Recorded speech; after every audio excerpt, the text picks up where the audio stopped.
सौभाग्यशाली तोता। बहुत समय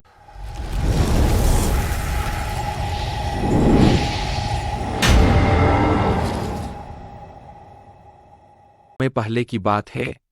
एक छोटे से गांव के पास एक सुंदर जंगल था।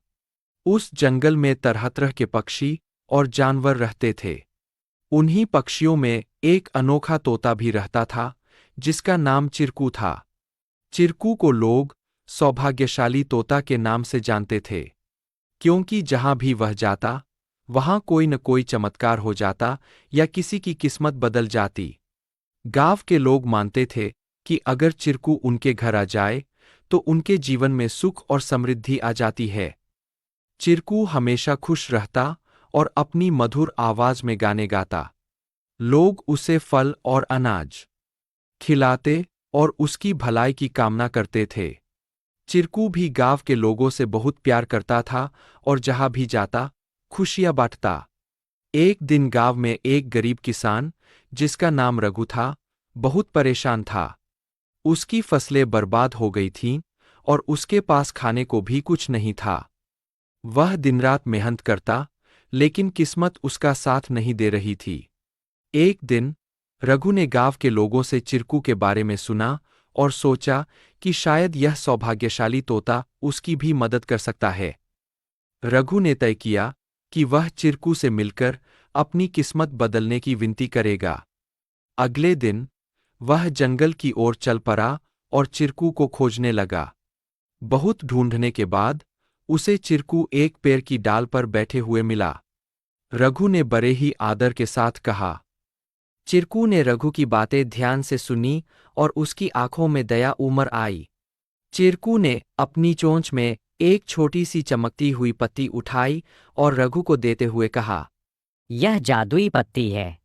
इसे अपनी जेब में रख लो और जब तुम अपने खेत में काम करने जाओ, तो यह पत्ती तुम्हारी किस्मत बदल देगी। रघु ने धन्यवाद कहा और वह पत्ती लेकर अपने घर लौट आया। अगले दिन वह अपने खेत में काम करने के लिए गया। जैसे ही उसने खेत में जुताई शुरू की, अचानक से बारिश होने लगी।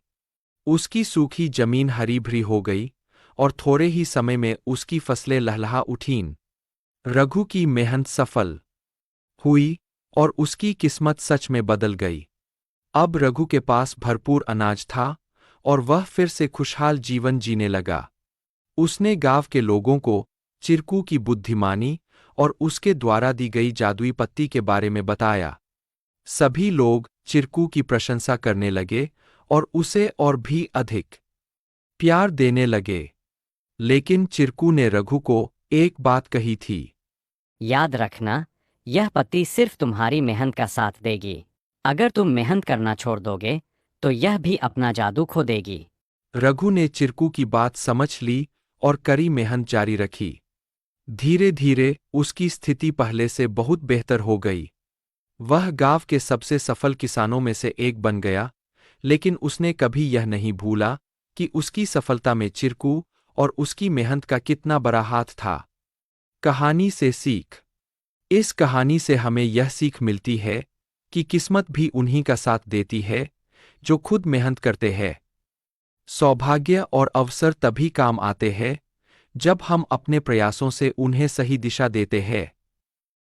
Please like, share and subscribe our channel to learn more.